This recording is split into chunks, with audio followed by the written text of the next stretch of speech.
رابعہ بصری رحمۃ اللہ علیہ ایک مرتبہ کہیں کھڑی تھی۔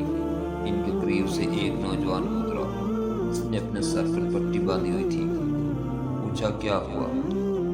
اماں سر میں درد ہے جس کی وجہ سے پٹی باندھی ہوئی ہے۔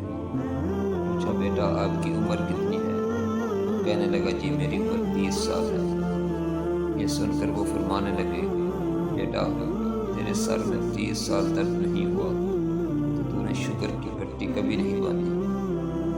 جب پہلی دفعہ درد ہوا تو نے شوگر کی پٹی فوراً باندھ لی۔ ہمارا حال بھی یہی ہے، ہم سالہ سال اس کی نعمتیں اور سکون کی زندگی گزارتے ہیں، ہم اس کا تو شکر ادا نہیں کرتے، اور جب ذرا سی تکلیف پہنچتی ہے تو فوراً شکوے کرنا شروع کر دیتے ہیں۔